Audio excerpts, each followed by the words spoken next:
Hola, ¿qué tal? Soy Gabriel Delgado, alumno de tercer año de medicina de la Universidad Peruana Cayetano Heredia. Y hola, yo soy Claudia Paz, alumna del tercer año de la Facultad de Medicina de la Universidad Peruana Cayetano Heredia. Y en esta oportunidad les traemos la clase de síntesis de proteínas.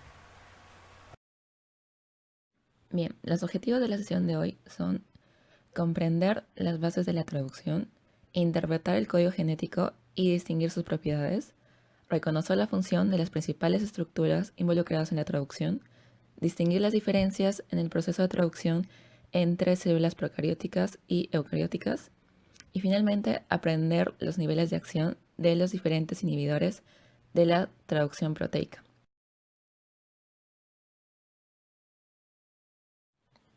Para que el video sea mucho más entendible, seguiremos una secuencia lógica empezando desde lo más básico. Por ello, iniciaremos con las bases de la traducción. Bueno, antes de comenzar con toda la explicación de la traducción, tenemos que tener en cuenta ciertos conceptos básicos. En primer lugar, la traducción es parte de un proceso un poco más grande que va a formar o va a ser llamado también el dogma central de la biología molecular. En este proceso podemos ver cómo a partir de ADN se van a codificar las diversas proteínas. Este proceso más grande va a estar compuesto de dos partes. En primer lugar tenemos a la transcripción, donde vemos que en base al ADN se forma el ARN mensajero, y el proceso de traducción, que es en el cual se enfoca esta clase, donde vemos que el RNA mensajero va a formar aminoácidos y que estos aminoácidos van a formar a un polipéptido. Punto importante también, tienen que darse cuenta de que el RNA mensajero se va a estar como que dividiendo en tres. Esta división de tres se llama codones. También son los tripletes de nucleótidos. Y como pueden ver, por cada triplete de nucleótidos se está formando un aminoácido. Entonces tienen que tenerlo bien en claro. Un codón va a codificar a un aminoácido y un codón que es un triplete de nucleótidos. Como pueden ver en la imagen de la derecha, ya estamos viendo una foto un poco más general del proceso, bueno, un poco más específica que la de la izquierda, pero acá lo que vemos es que por cada tres nucleótidos del RNA mensajero, vamos a tener también a tres nucleótidos, pero de otro RNA, que es el RNA de transferencia.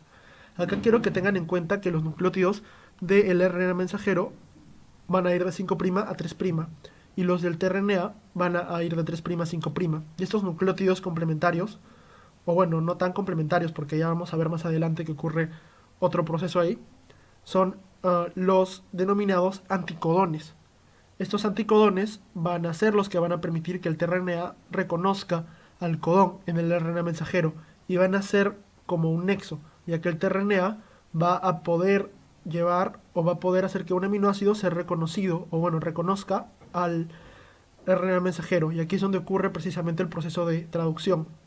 Asimismo pueden ver de color morado que tenemos al ribosoma, también compuesto por RNA ribosomal, y este se va a dirigir hacia una dirección que va a ser de 5' a 3' y va a permitir realizar todo el proceso de traducción. Ahora que tienen una imagen como que un poco más clara de este proceso, vamos a empezar con la exposición. Al momento de estudiar a la síntesis proteica tenemos que tener en cuenta ciertos conceptos importantes.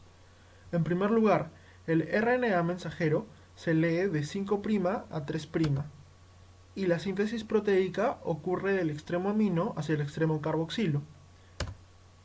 Como podemos ver en la imagen, se van a añadir aminoácidos en el carboxilo terminal, y de esta manera es como se va a generar una cadena de aminoácidos en crecimiento.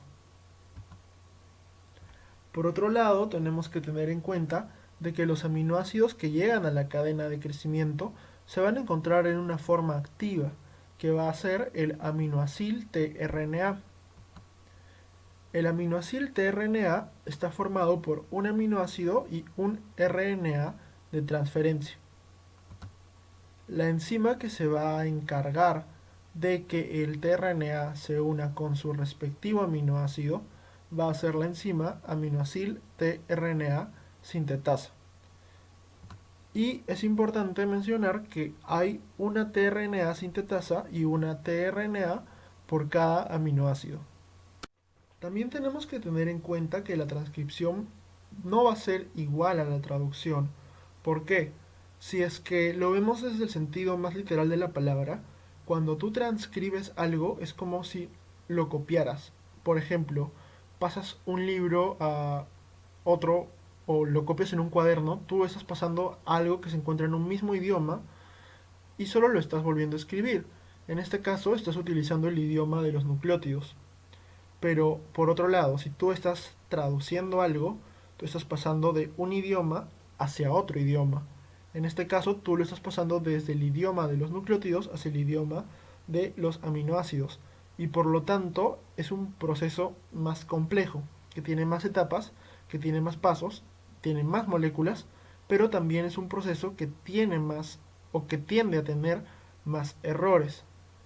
Asimismo, para que este proceso sea eficaz, tiene que cumplir con dos condiciones, como las que ven, que son las que ven en pantalla, que es ser un proceso preciso y un proceso rápido. ¿Por qué? Porque de esta manera se van a cubrir las necesidades celulares. Para poder sintetizar a un aminoácido libre de errores, tenemos que tener en cuenta dos factores.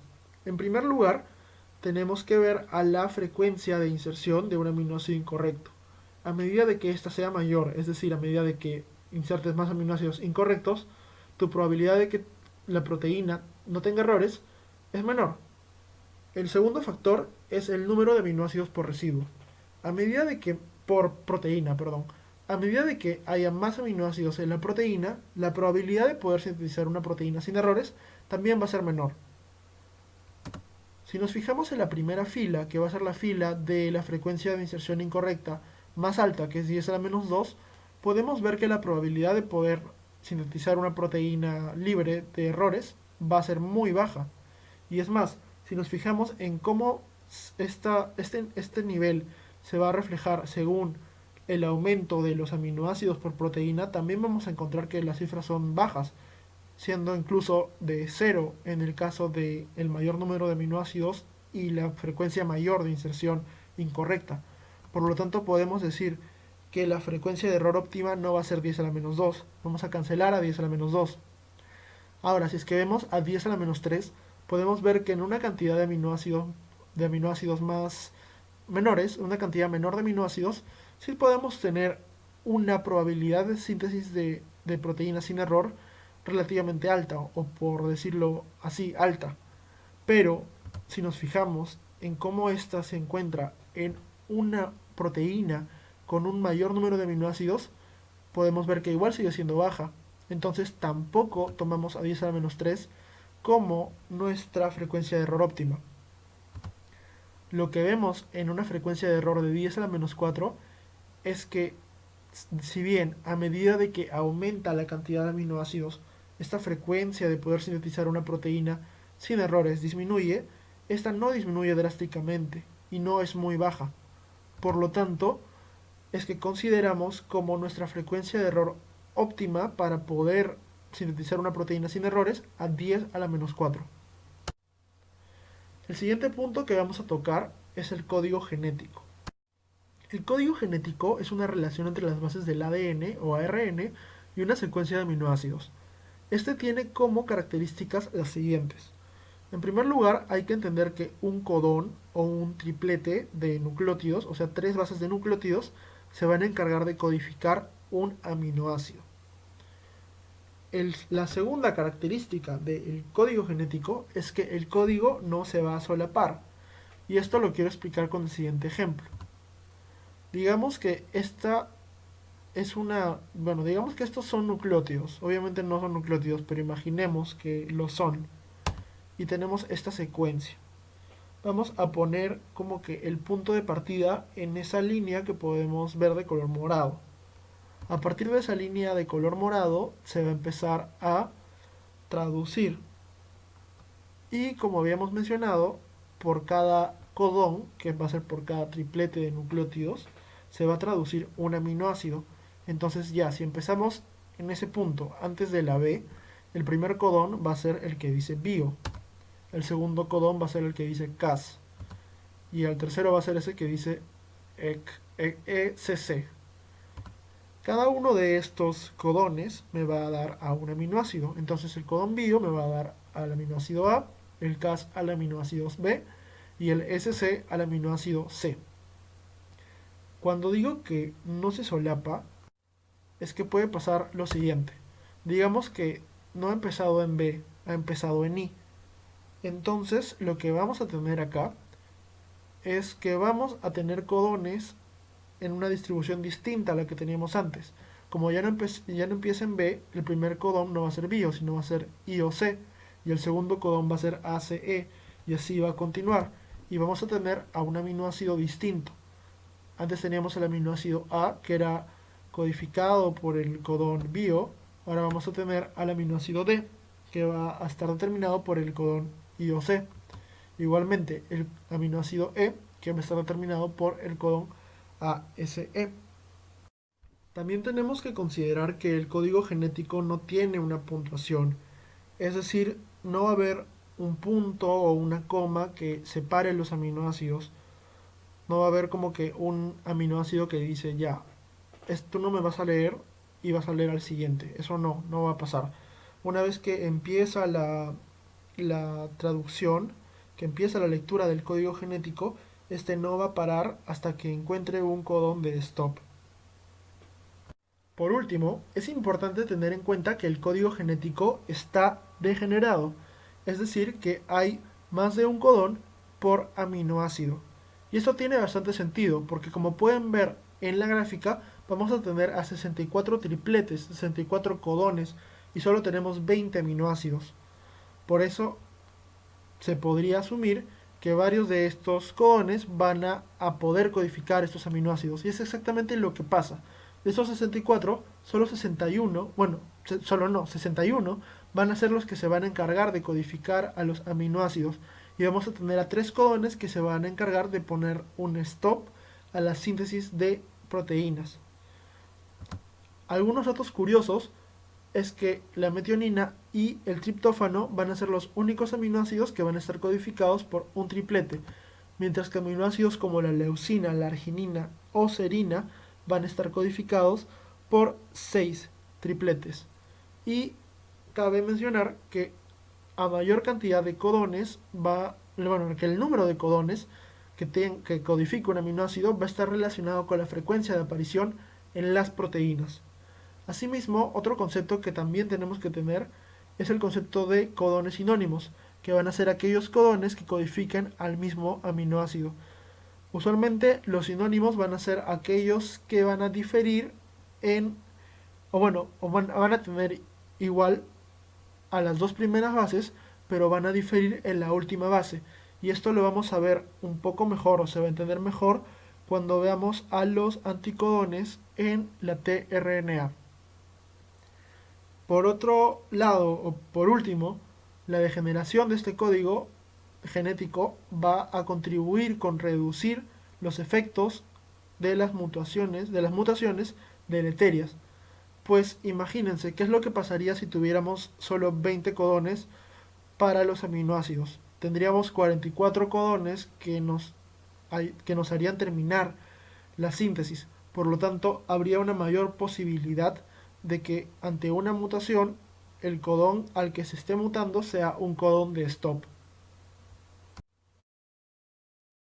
Ahora que sabemos qué son los tripletes, nos podemos preguntar qué determina la manera en que dividimos una secuencia de mRNA en tripletes. En este ejemplo, podemos ver que a partir de un mismo mRNA podríamos obtener 3 distintas cadenas peptídicas, tanto en extensión como en composición de aminoácidos, si es que vamos cambiando la base con la que iniciamos la lectura de parte de la secuencia del mRNA. Esto se denomina como marco de lectura o reading frame. Pero, ¿qué es lo que determina los límites de este marco de lectura? ¿Y cómo es así que la célula es capaz de producir la proteína correcta? Esto es posible porque existen dos señales, una que determina el inicio y otra que determina el fin de la traducción. Estas son el codón de inicio AUG, casi siempre, que codifica para metionina. Y luego tenemos los codones stop que no van a codificar para un aminoácido. Y son tres: UUA, AUG y UGA. De forma que la secuencia del mRNA que va a ser traducida es la que se encuentra entre estos dos tipos de codones.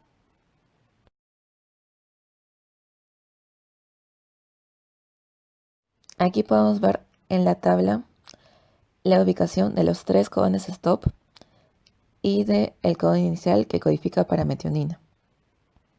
Así concluimos que el marco de lectura determina la forma en que una secuencia de mRNA es dividida en codones y que para codificar la proteína correcta debe estar comprendida entre un codón de inicio y uno stop.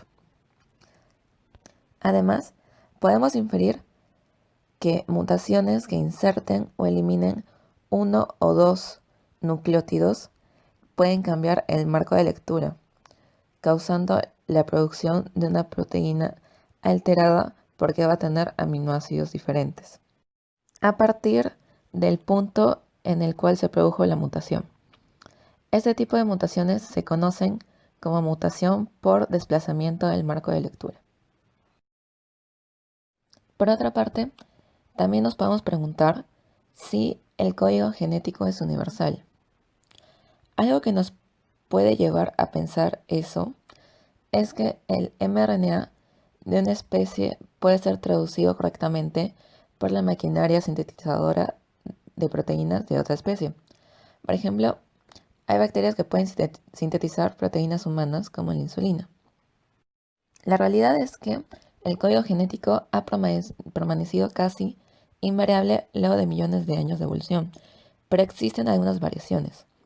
Un caso interesante es el código mitocondrial, el cual difiere parcialmente del código estándar. Podemos ver que las mitocondrias humanas leen el triplete UGA para triptófano en vez de ser un codón stop. Además, AGA y AGG se leen como stop y AUA se lee como metionina en vez de leucina.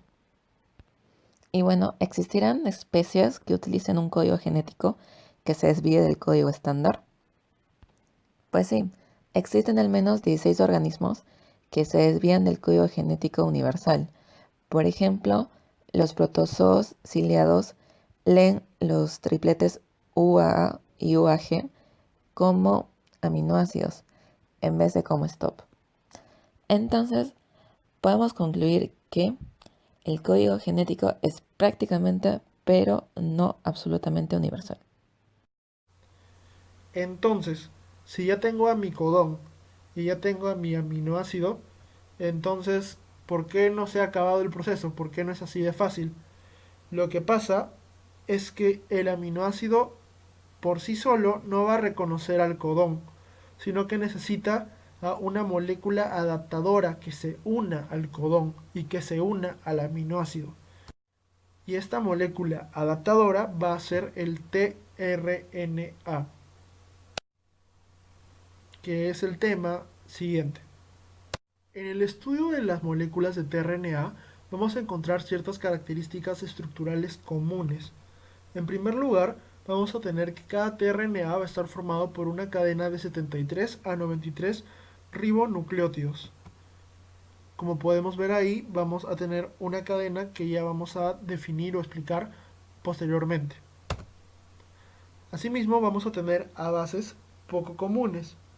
Van a ser aproximadamente entre 7 a 15 bases.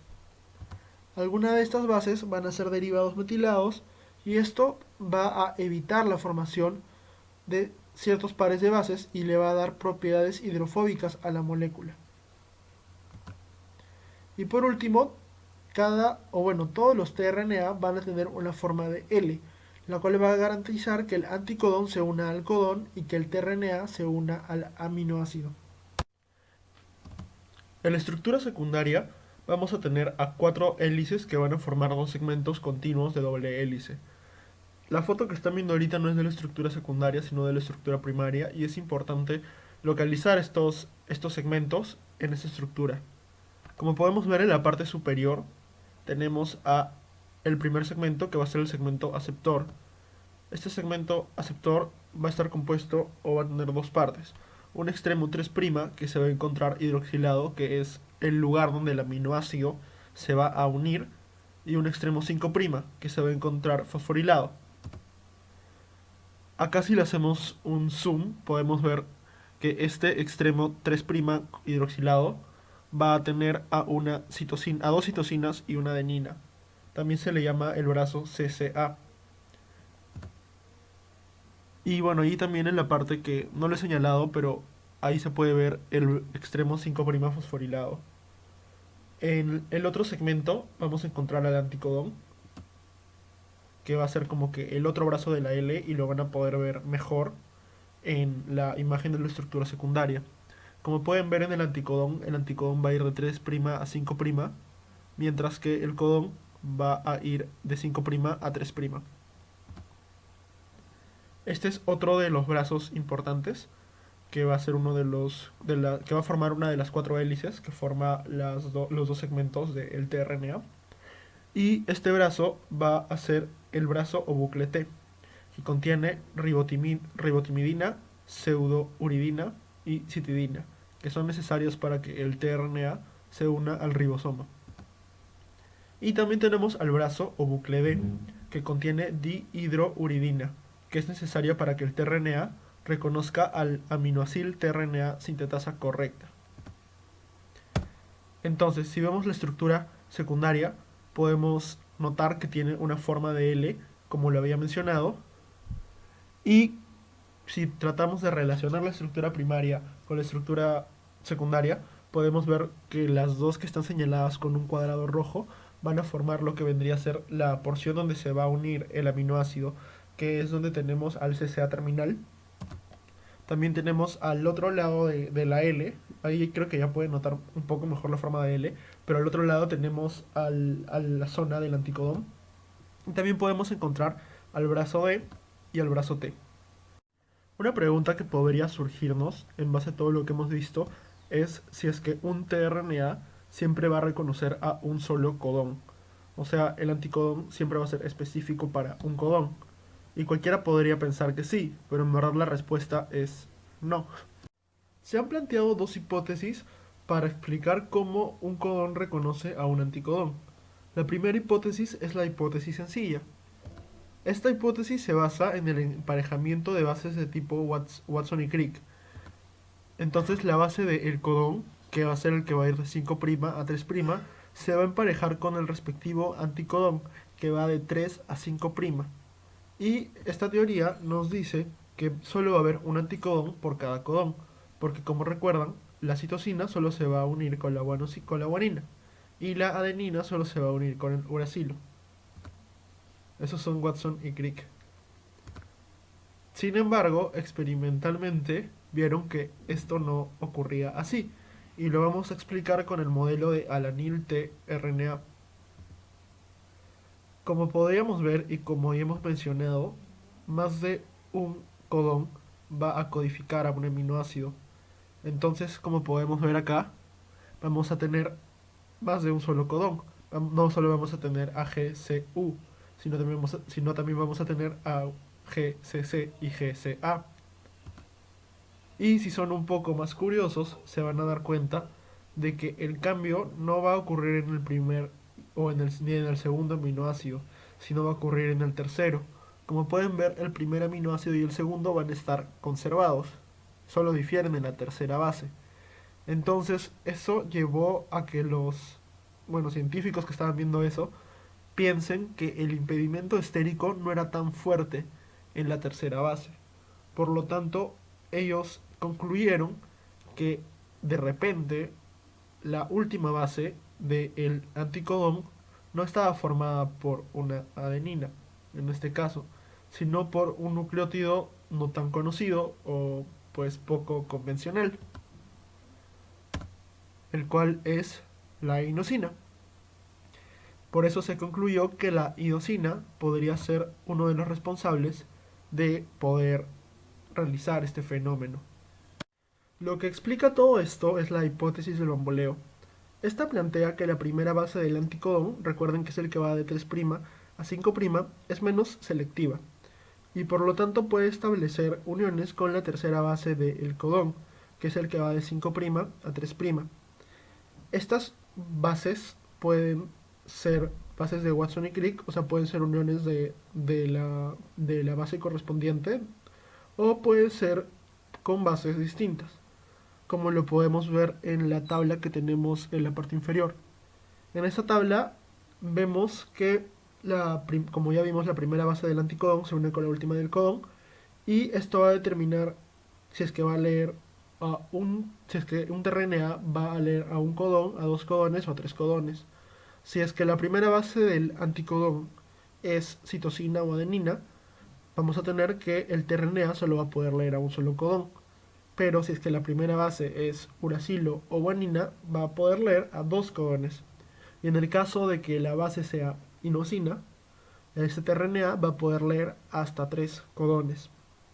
Entonces la inosina va a maximizar el número de codones que pueden leerse por molécula de tRNA. Entonces esto nos lleva a preguntarnos por qué en la tercera y no en la segunda o primera. ¿Por qué es que la tercera sí va a poder realizar uniones a más de o más de una base, pero la primera y la segunda no, van a ser un poco más estrictas? Lo que explica esto es el ribosoma, ya que el ribosoma va a tener un papel activo en la interacción codón y anticodón. ¿Y esto por qué? Porque la subunidad 30S del ribosoma, a la cual se va a unir el tRNA, tiene una molécula de RNA llamada el RNA 16S, como pueden ver ahí de color celeste. Ese ese RNA ribosomal de 16S va a tener una base conservada universalmente, que va a ser la adenina 1493, que va a formar un enlace puente de hidrógeno con las bases del codón y anticodón siempre y cuando estén emparejados correctamente. Y esta interacción solo va a ocurrir en las dos primeras bases y no en la tercera. Por lo tanto, es que ocurre este fenómeno.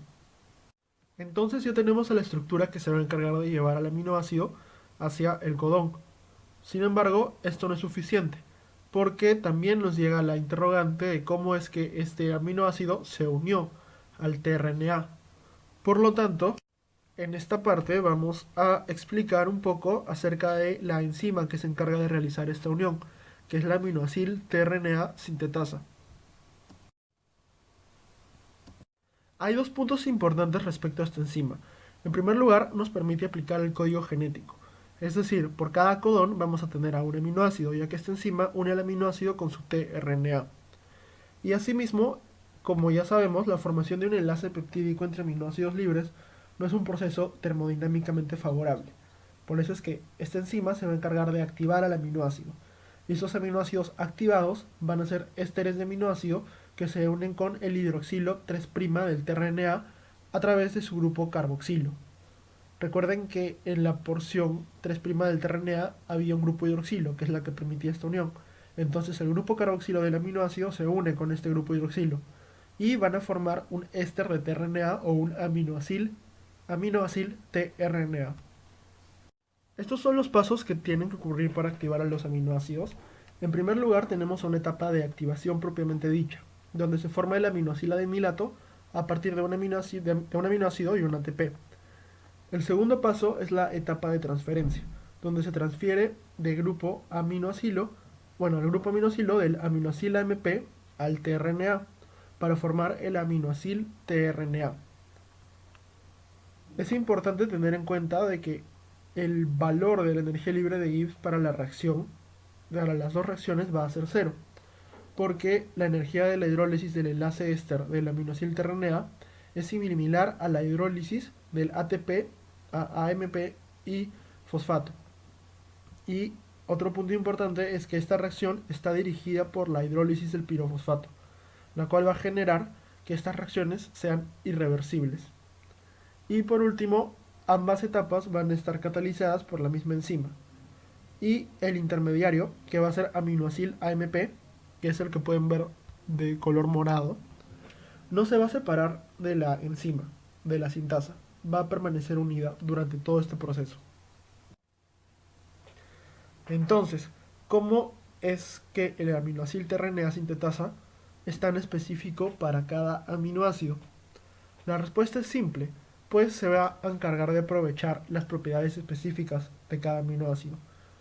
Para explicarlo un poco mejor, vamos a utilizar el modelo de la treonil-tRNA sintetasa. Como su nombre lo dice, la treonil-tRNA sintetasa se va a encargar de codificar o unirse al codón que lee a la treonina, que es este aminoácido que vemos en la parte, bueno, el que acaba de aparecer. Pero así como tenemos a la treonina, vamos a encontrar que hay dos aminoácidos que van a ser estructuralmente similares a la treonina. En primer lugar tenemos a la valina y tenemos a la serina. Solo que la diferencia es que la valina va a tener un grupo metil donde la treonina tiene un hidroxilo y la serina tiene un hidroxilo, pero no va a tener al grupo metilo, que va a ser el grupo metilo que tiene la treonina. La estrategia que va a utilizar la treonil-tRNA sintetasa para evitar que otros aminoácidos se unan es, bueno, va a ser gracias a que tiene un ion zinc unido a la enzima por dos cisteínas y una por dos histidinas, perdón, y una cisteína. La treonina va a reaccionar con el ion zinc por su grupo amino y su grupo hidroxilo de su cadena lateral. Asimismo, el hidroxilo va a ser reconocido por un aspartato, como pueden ver ahí. Y esta unión va a ser reconocida debido a que se va a unir por un enlace de hidrógeno. Entonces, como podemos ver, acá se va a excluir a la valina, ya que la valina no tiene el grupo hidroxilo que se una al aspartato, porque en vez del grupo hidroxilo va a tener al grupo metilo. Pero esto nos lleva a preguntar, ¿qué pasa con la serina? Porque la serina sí tiene un grupo hidroxilo, entonces la serina, bajo esta lógica, sí podría llegar al centro activo. Lo que pasa es que este zinc no nos va a permitir discriminar muy bien a la serina, ya que tiene esta propiedad. Entonces, si es que la treonil-tRNA sintetasa solo posee este mecanismo, realmente no sería suficiente. Ahí está cancelada la valina y la serina. Entonces, ¿cómo obtengo mayor especificidad?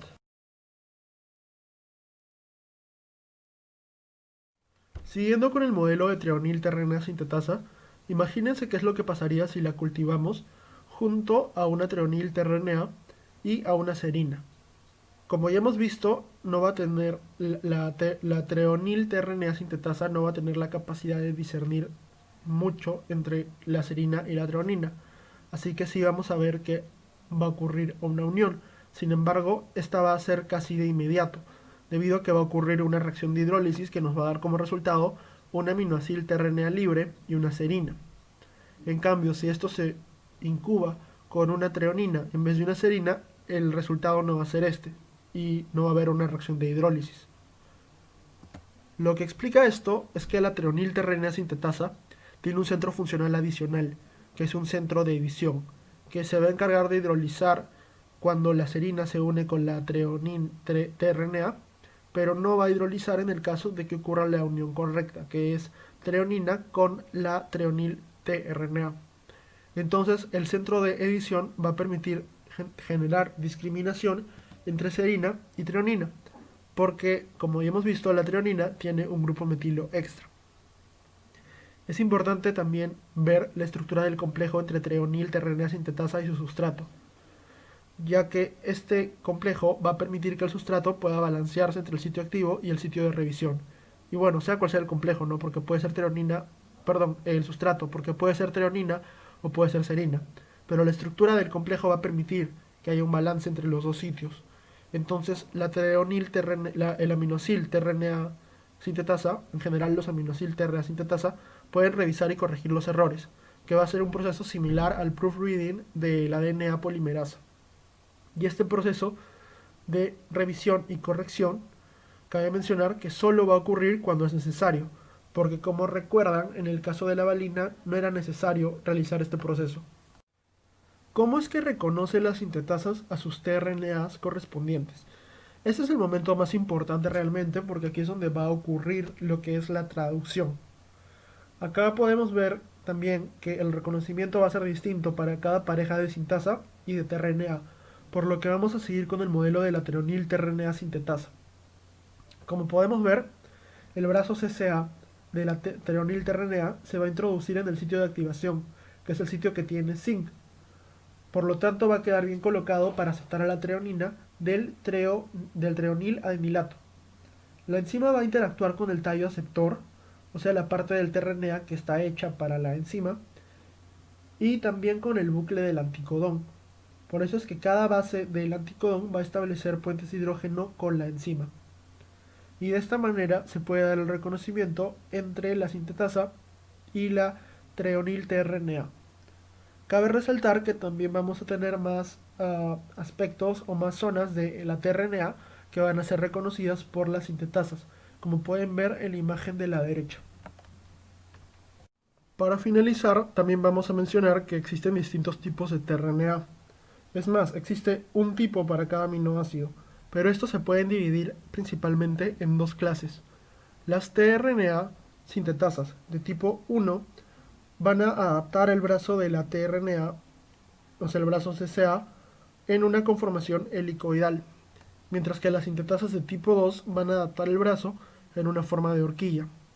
Asimismo, las sintetasas de tipo 1 van a asilar al grupo hidroxilo 2' de la adenosina terminal, mientras que la clase 2 va a asilar al grupo hidroxilo 3'.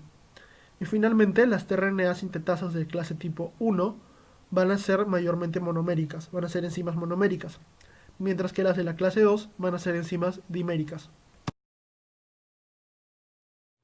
Ahora, como ya hablamos acerca de los RNAs de transferencia y sobre las sintetasas, pasaremos a hablar sobre el último componente necesario para la traducción, que es el ribosoma. El ribosoma es el centro celular responsable de la síntesis de proteínas. Es un complejo supramolecular conformado por RNA, que ahora se llama RNA ribosomal y se abrevia como rRNA, y proteínas ribosómicas, constituyendo una máquina molecular cuya función es coordinar la interacción entre los tRNAs cargados de su aminoácido, los RNAs mensajeros y las proteínas que permiten la síntesis de proteínas. Los ribosomas presentan características diferentes dependiendo si pertenece a una célula eucariota o procariota. Primero, en procariotas tiene un coeficiente de sedimentación de 70S y puede disociarse en una subunidad grande de 50S y otra pequeña de 30S. Cada subunidad contiene proteínas y RNA. La subunidad 30S contiene 21 proteínas diferentes numeradas desde S1 a S21 y una sola molécula de RNA de 16S. Luego la subunidad 50S contiene 36 proteínas L y dos moléculas de RNA, una de 23S y otra de 5S. Por otra parte, el ribosoma en eucariotas tiene un coeficiente de sedimentación de 80S y se disocia en una subunidad grande de 60S y otra pequeña de 40S. Cada una contiene proteínas y RNA. La subunidad 40S contiene 33 proteínas y una molécula de RNA de 18S, que es homóloga a la de 16S en procariotas. Y la subunidad 60S contiene 49 proteínas y 3 moléculas de RNA, una de 28S, otra de 5S. Estas dos son equivalentes a los RNAs procarióticos de 23S y 5S, y finalmente otro RNA de 5,8S, que es homólogo del extremo 5' del 23S procariótico. Siendo un poco más precisos acerca de las proteínas L en los ribosomas en procariotas, vemos que cada ribosoma tiene dos copias de las proteínas L7 y L12, las cuales son prácticamente idénticas. La única diferencia es que L7 tiene el extremo amino acetilado, por lo que se considera que la subunidad 50S en realidad tiene solo 33 proteínas diferentes. Y bueno, ¿cómo interactúa el ribosoma con el mRNA y los tRNAs? Primero, el fragmento de RNA mensajero que se va a traducir se encuentra unido a la subunidad 30S en procariotas o 40S en eucariotas. Asimismo, el ribosoma cuenta con 3 sitios de unión para los tRNAs, dispuestos en orden para permitir la formación de los enlaces peptídicos. 2 de ellos son de unión al mRNA en la subunidad 30S o 40S a través de emparejamientos de bases codón-anticodón. Estos son el sitio A, que se llama así porque es en el que se va a ubicar el aminoácido tRNA, es decir, el tRNA que ya está cargado con un aminoácido. Luego tenemos el sitio P, que es P por el peptidil tRNA, que es el tRNA que va a contener la cadena que se está formando. Y finalmente aparte tenemos un sitio adyacente E, que no se encuentra unido al mRNA, y se llama E de exit o salida, porque es el sitio para el tercer tRNA, que es el que ya está saliendo del ribosoma porque ya ha dejado su aminoácido. Además, el otro extremo de cada tRNA interactúa con la subunidad grande, 50S en procariotas o 60S en eucariotas, y los tRNAs en sitios A y P convergen hacia el lugar donde se forma el enlace peptídico. Este lugar comunica con la parte posterior del ribosoma mediante un túnel llamado túnel del polipéptido, que permite que la cadena polipeptídica en crecimiento se desplace hacia el exterior. Ahora sí, pasaremos al siguiente punto, que es el proceso de traducción en sí, tanto en eucariotas como en procariotas. Empezaremos con la traducción en procariotas. Antes de empezar a narrar en sí el proceso de traducción, debemos tener en cuenta algunas cosas. Primero, la traducción no empieza inmediatamente en el extremo 5' del mRNA, sino que el primer codón que va a ser traducido está a 25 nucleótidos del extremo 5 aproximadamente. Y luego son 2 tipos de interacciones las que van a determinar el inicio de la síntesis. Una de estas es el emparejamiento de bases del RNA mensajero con el extremo 3' del rRNA de 16S de la subunidad pequeña 30S. El mRNA logra unirse a través de una secuencia rica en purinas que se encuentra a 10 nucleótidos del codón inicial en el extremo 5'. Esta secuencia se llama Shine-Dalgarno y varía entre 3 y 9 bases.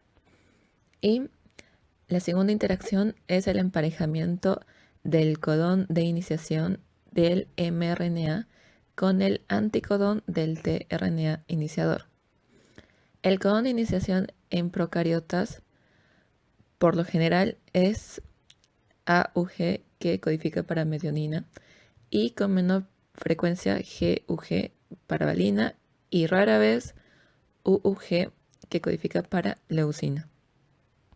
Y como tercer punto a tener en cuenta, muchas moléculas de mRNA en procariotas codifican para más de una proteína, por lo que cada mRNA debería contar con señales que definan el comienzo y el final de cada cadena polipeptídica que codifica.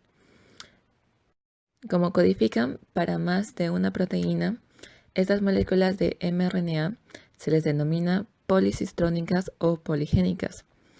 Y esto lo logran porque un solo mRNA contiene varias secuencias de Shine-Dalgarno, por lo que contiene varios sitios de iniciación y por ende puede sintetizar varias proteínas diferentes. El proceso de traducción se encuentra dividido en varias etapas. Primero empezaremos con la etapa A de iniciación y en esta son claves algunos componentes. Primero, el formil metionil tRNA y 3 factores de iniciación abreviados como IF1, IF2 e IF3. El primer paso sería la formación de este formil metionil tRNA. Bien, la síntesis de proteínas en bacterias se inicia con la metionina, pero en forma de N-formil metionina, que se abrevia como FMET. Esta es colocada en el RNA mensajero por un tRNA iniciador, que se abrevia como tRNA-F, el cual es diferente del que inserta metionina en una posición interna, es decir, que solo funciona como elongador, y este se abrevia como tRNA-M de metionina. Pero la metionina se puede unir a estos dos tipos de tRNA por la misma aminoacil tRNA sintetasa. No obstante, la enzima transformilasa solo formila el grupo amino de la metionina que se encuentra unida al tRNA iniciador. Luego, esta formilmetionina será eliminada de la cadena cuando ésta llegue a 10 aminoácidos en la mitad de proteínas. Siguiendo con la etapa de iniciación, tenemos el paso 2, en el cual la subunidad 30S se une al factor de iniciación 1 y 3. Esto evita la unión de la subunidad 30S con la 50S y por ende que no se origine un complejo 70S inerte, es decir, que no contiene ni el mRNA ni los tRNAs. El tercer paso es la formación del complejo IF2 unido a GTP y tRNA. El IF2 es una proteína G que al unirse a GTP cambia de conformación y puede unirse a una molécula de formilmetionil tRNA. El cuarto paso es la formación del complejo de iniciación 30S. En este paso, el complejo IF2 unido a GTP y al tRNA iniciador se une al RNA mensajero y a la subunidad 30S. Aquí se da la unión del mRNA con el RNA ribosomal D16S en su secuencia rica en purinas, como vimos antes. La interacción codón-anticodón entre el RNA mensajero y el tRNA iniciador se da en la posición correcta gracias a que el IF1 dirige a este tRNA iniciador al sitio P, es decir, el que le corresponde. Luego, como paso 5, se da la disociación del IF1 e IF3 de este complejo.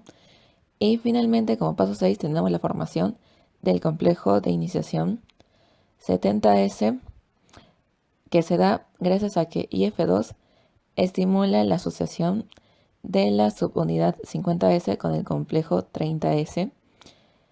Y finalmente, el GTP se va a liberar de IF2. Este último paso es el limitante de la reacción.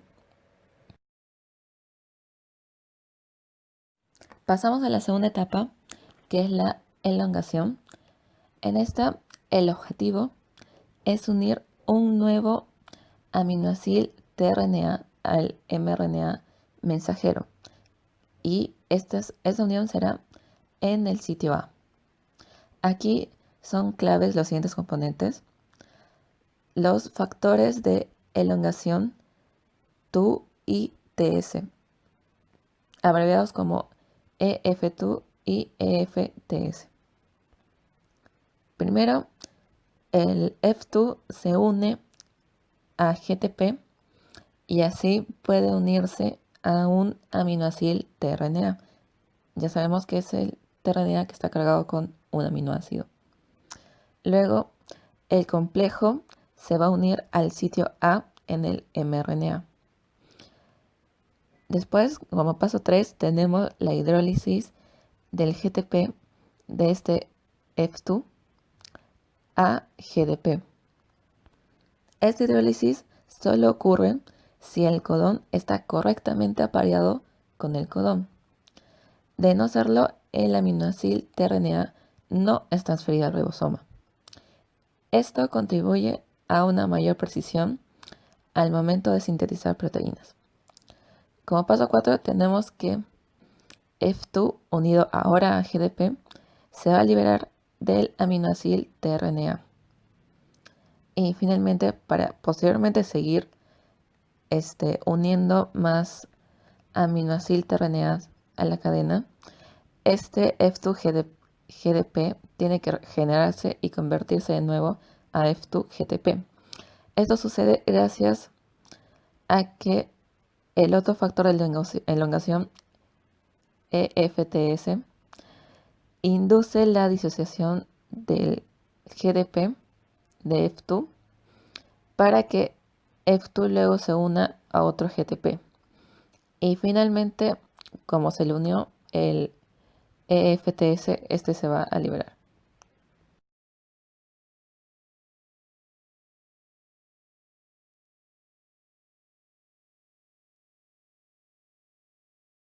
Bien, hemos dicho que el formilmetionil tRNA es el tRNA iniciador, pero nos podemos preguntar si este puede unirse al mRNA en el sitio A y contribuir a la elongación. Y la respuesta es que no. ¿Por qué? Porque no puede unirse al factor de elongación TU, así que es imposible que sea trasladado hacia el sitio A. Y por ende solo puede iniciar la traducción, ya que no puede unirse a codones AUG que se encuentren internos. Bueno, ya tenemos dos aminoácidos, cada uno asociado a un tRNA en el sitio A o en el sitio P, pero estos deben unirse y por eso damos paso a la siguiente etapa, que es la formación del enlace peptídico. Lo clave es que esta reacción es catalizada por el centro peptidil transferasa del RNA ribosomal de 23S, es decir, el que se encuentra en la subunidad 50S. Esta reacción es termodinámicamente espontánea y se da por catálisis del enlace éster entre el tRNA iniciador y la formilmetionina, por proximidad y orientación del grupo amino del aminoácido ubicado en el sitio A. En la reacción se va a producir un intermediario tetraédrico para que finalmente la cadena peptídica se encuentre unida al tRNA en el sitio A, por lo que pasa de llamarse aminoacil tRNA a peptidil tRNA, y el aminoácido tRNA del sitio P, como ahora ya no tiene su aminoácido, se va a llamar tRNA desacilado. La siguiente etapa es la translocación, en la cual el objetivo es conseguir que el sitio A se encuentre libre, porque recordemos que ahí ahora se encuentra el tRNA unido al péptido. Aquí el componente clave es el factor de elongación G, abreviado como EFG, o también conocido como translocasa. Como primer paso, tenemos que ambas subunidades del ribosoma van a rotar. Ello ocasiona que el extremo CCA del peptidil tRNA ahora se sitúe en el sitio P de la subunidad 50S. Ahora el mRNA también debe desplazarse para que el siguiente codón de su secuencia se sitúe en el sitio A y se una al siguiente aminoácido tRNA. Para acelerar este proceso, el EFG unido a GTP se va a unir al rRNA de 23S de la subunidad 50S cerca del sitio A. Esta unión va a estimular la GTPasa del EFG, por lo que va a ocurrir la hidrólisis de este GTP, que va a inducir un cambio conformacional que va a desplazar el peptidil tRNA del sitio A al sitio P, y con ello arrastra el mRNA y coloca al tRNA desacilado que antes estaba en el sitio P al sitio E. Luego este EFG se va a disociar y finalmente también se va a disociar el tRNA desacilado del sitio E. Y nuevamente solo vamos a tener al sitio P ocupado. Tanto el A como el E van a estar libres. Hasta el momento solo tenemos una cadena con 2 aminoácidos, por lo que para que la cadena peptídica siga creciendo, se tienen que repetir los procesos de elongación, formación del enlace peptídico y translocación como si fuese un bucle. Pero, como dijimos antes, debe existir una señal que detenga la extensión de la cadena. Esta señal son los codones stop, que nos dan el pase a la fase de terminación. En esta necesitamos los siguientes componentes clave: los factores de liberación RF1, 2 y 3, de nuevo el factor de elongación G y finalmente el factor de liberación del ribosoma RRF. Entonces, antes teníamos que la cadena siga creciendo y creciendo, pero cuando un codón stop llega al sitio A, ya no se puede insertar otro aminoácido de la cadena. ¿Por qué? Porque no hay tRNAs con anticodones para los codones stop, los cuales, como dijimos antes, son 3: UAA, UGA y UAG. Entonces, como primer paso, tenemos que los factores de liberación van a reconocer a estos codones stop. El RF1 va a reconocer a UA y a UAG. El RF2 va a reconocer a UAA o UGA. Y el RF3 más bien va a mediar las interacciones de RF1 y RF2 con el ribosoma. Estos RF van a interactuar con el centro de la peptidiltransferasa, específicamente en una secuencia que contiene una glutamina metilada. Ahora, la peptidiltransferasa va a hidrolizar el enlace éster entre el tRNA y la cadena peptídica, liberándola. Y finalmente, el complejo entero se disocia en respuesta a la unión con EFG unido a GTP y el RRF. De esta forma se libera el RNA mensajero y el tRNA, y ya tenemos una proteína sintetizada. Nos podemos preguntar si pueden traducirse varias proteínas al mismo tiempo a partir de un mismo RNA. Y sí, como vemos en la imagen, tenemos un solo mRNA unido a varios ribosomas, en los que se ve que se están formando varias cadenas polipeptídicas. A este conjunto de ribosomas se le conoce como polirribosoma o polisoma, y permite obviamente ahorrar tiempo a la hora de sintetizar proteínas. También nos podemos preguntar si la traducción y la transcripción pueden ocurrir en forma simultánea, y la respuesta es que sí. Algo interesante de la expresión genética en procariotas es que tanto la transcripción como la traducción se encuentran estrechamente acopladas, ¿Por qué? Porque ambas ocurren en la dirección de 5' a 3'. Ello permite que mientras aún se está sintetizando mRNA, la parte que ya está sintetizada pueda ser traducida. Como ya vimos cómo es el proceso de traducción en células procariotas, ahora veremos en qué se diferencia del proceso en eucariotas. El proceso es muy similar, salvo que la traducción en eucariotas conlleva más componentes proteicos y, como veremos, la etapa de iniciación difiere un poco. Antes de hacer la diferenciación por etapas, debemos tener en cuenta algunos puntos importantes. Primero, el pre-mRNA en eucariotas debe ser procesado antes de ser traducido. En esta maduración del mRNA, como vemos, se va a cortar y asimismo se le van a agregar dos estructuras.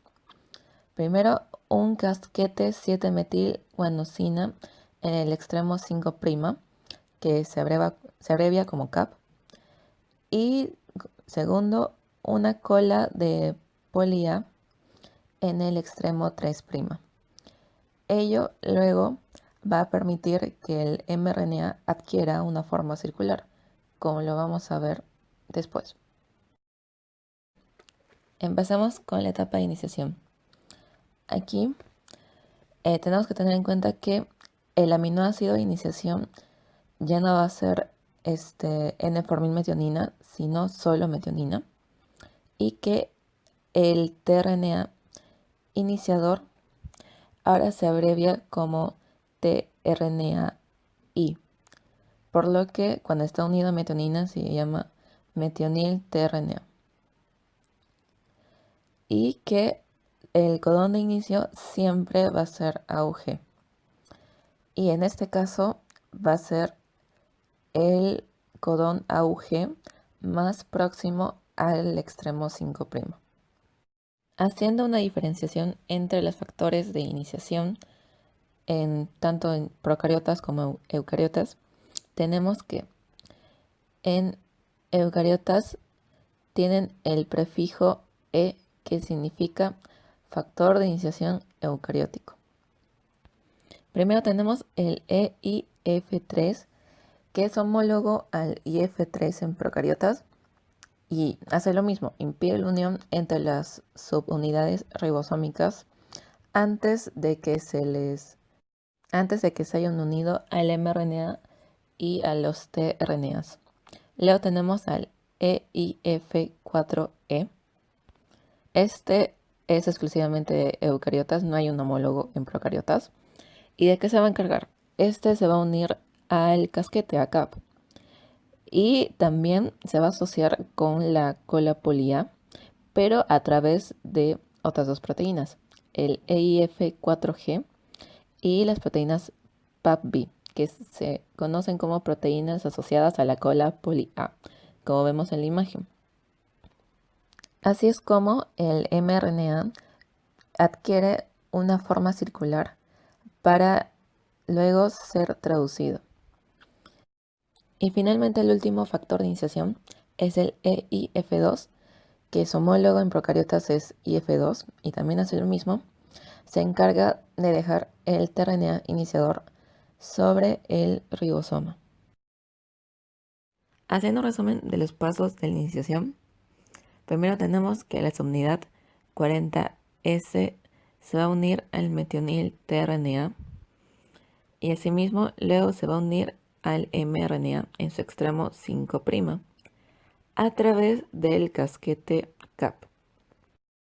Luego, y este es el paso en el que encontramos una gran diferencia entre la iniciación entre procariotas y eucariotas, es que en eucariotas la subunidad 40S va a moverse a través del mRNA dirigida por helicasas que consumen ATP. Se va a mover hacia el extremo 3' en busca del primer codón AUG. Y luego, una vez que llega, se va a dar el emparejamiento codón-anticodón. Y como sabemos, esto se da en el sitio P.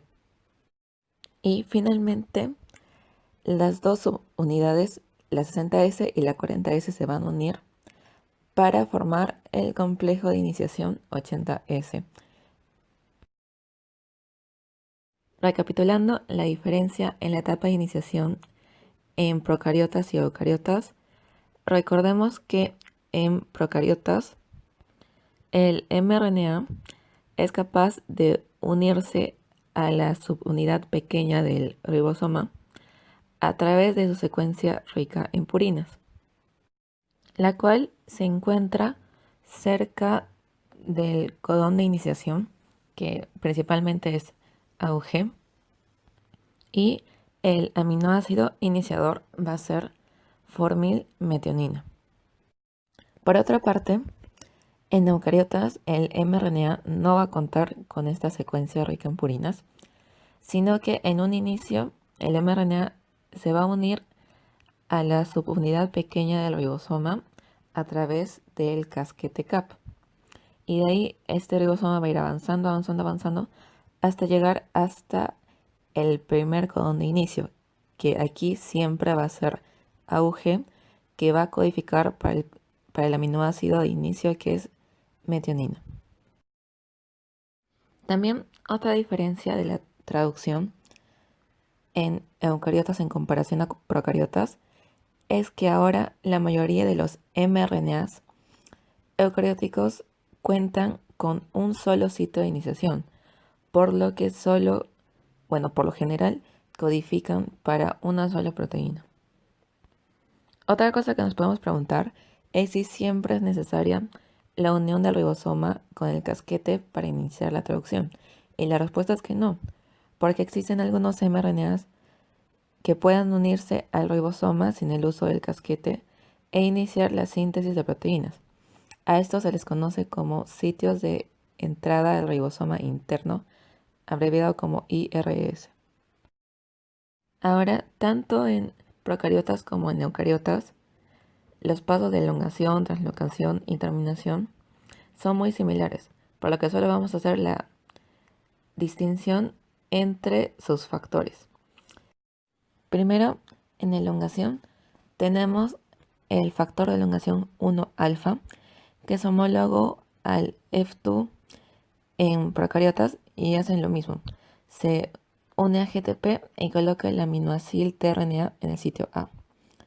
Luego tenemos el factor de elongación 1B, homólogo a FTS, que sustituye el GDP unido a EF1 alfa por GTP, que es lo mismo que hace el FTS en procariotas, pero para regenerar el GTP que está unido al F2.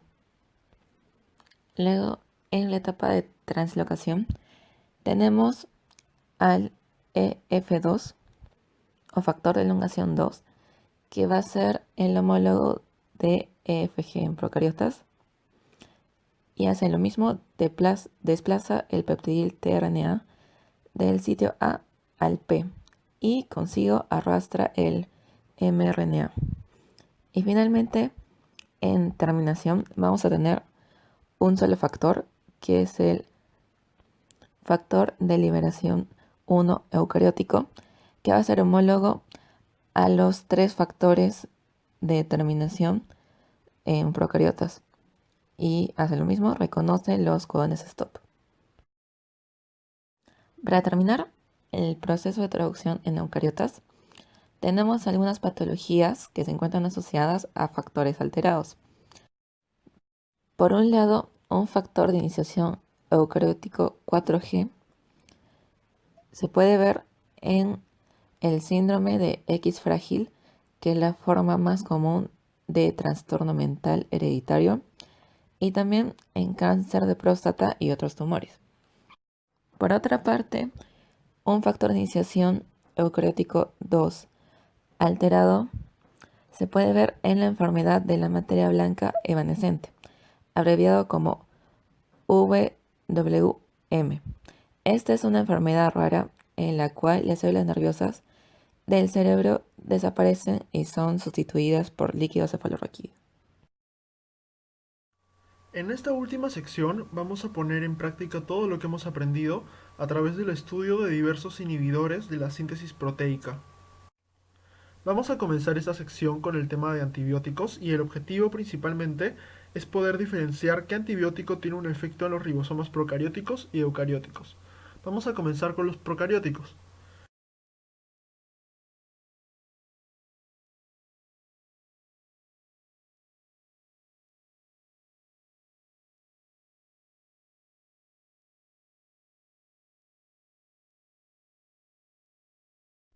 La streptomicina inhibe la iniciación al interferir con la unión del formilmetionil tRNA con los ribosomas de los procariotas.